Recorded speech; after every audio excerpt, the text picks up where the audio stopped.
Head coach Scott Frost speaking after Nebraska's 45-42 loss to Georgia Southern. Just an absolute shocker to everyone in Lincoln, in Omaha, and around the state and around the country.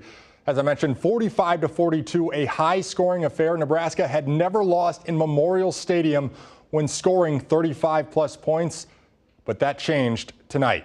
Nebraska wearing a throwback uniform honoring the 1983. We will pull up those highlights in a second. There we are, wearing the 1983 scoring explosion uniforms. A very fitting theme for tonight. Huskers down 7-0 quickly, but they wasted no time with their response. Casey Thompson showing off the footwork, scampers in for the 8-yard score to make it 7-7. After another Eagles touchdown, Nebraska again with the answer. Thompson using his arm this time. Perfect pass to Brody Belt, the pride of Millard West. 21-yard touchdown to tie it at 14. Next Husker possession, back to the ground game. Anthony Grant continues his great start to the year with a 4-yard score. Nebraska up 7. After tying the game at 21, the Eagles retake the lead. Gerald Green with green space ahead of him. He gets loose and he's gone. 47-yard touchdown to put Southern back on top. But the Huskers weren't done in the half yet either. Thompson, his second rushing touchdown of the night. And we are tied 28-28 at halftime. And that back and forth affair continued in the third quarter.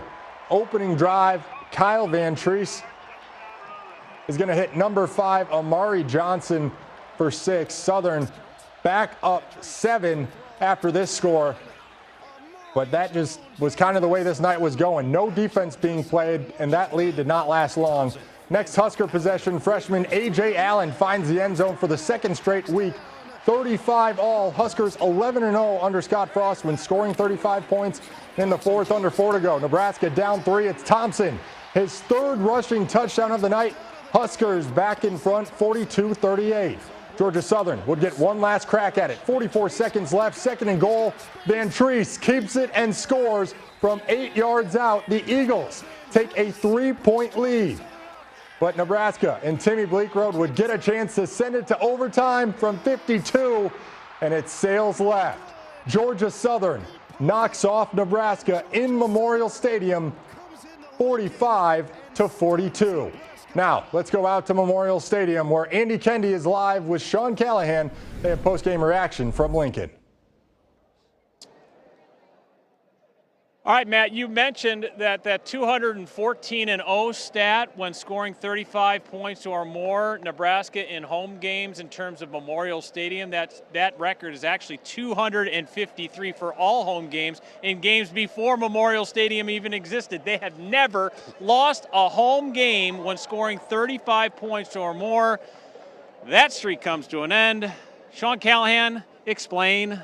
I mean, just the night in general just didn't have a good feel. I'd even say the day didn't start with a good feel. You saw Northwestern look bad and North Dakota look bad earlier in the day. And you're like, man, there's a lot of questions. And then Clay Helton comes right down the field and drives it down. And these were 75 to 80-yard drives all night long. Nebraska was able to get a couple of stops here and there. They got bailed out on a penalty before halftime. Otherwise, they would have got 7 more before halftime. But it was a defensive disaster. There's no other way to say it, Andy.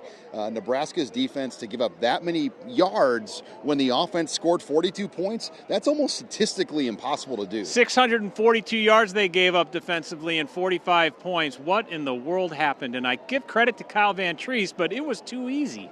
Yeah, and a night when Nebraska honored the scoring explosion with throwback uniforms, the scoring explosion was on the other side. We saw a 1983 offensive showing from Georgia Southern. But Kyle Van Treese has had his way. Clay Helton had an advantage over Eric Shenander. Let's call it what it is. I mean, he's a USC former head coach, Rose Bowl champion head coach, and he sliced and diced Nebraska. You heard Scott Frost. They allowed the inside releases all night. Nebraska was not winning. Their coverage plans weren't working. The pressure wasn't getting there. They knew, though, they weren't going to sack this guy. Kyle Van Treese rarely gets sacked, so you had to pressure him in other ways, and whatever they tried doing, none of it worked. All right, I got to ask you the big elephant in the room. The student sections were chanting, "Fire Scott Frost, fire Scott Frost." He's 16-31. Does Scott Frost survive this week? Yeah, I think this week, yes, but October 1st is a different story. And I say that because the buyout for Scott Frost goes down to $7.5 million. It cuts in half. And if you're Trev Alberts, I don't know what the point is. If you know you're going to do this, why pay that additional money? So I still think he would wait until October 1st, which the Indiana game is on October 1st that day.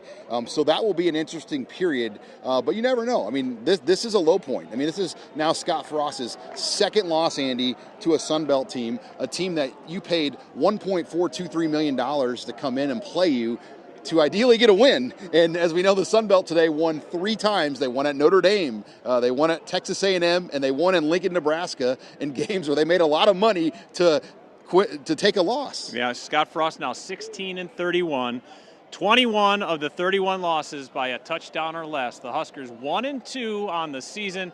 And oh, by the way, 7th-ranked Oklahoma comes to Memorial Stadium for the first time since 2009 next Saturday. For Sean Callahan, I'm Andy Kennedy reporting live in Lincoln at Memorial Stadium. Let's go back to you, Matt, in the studio.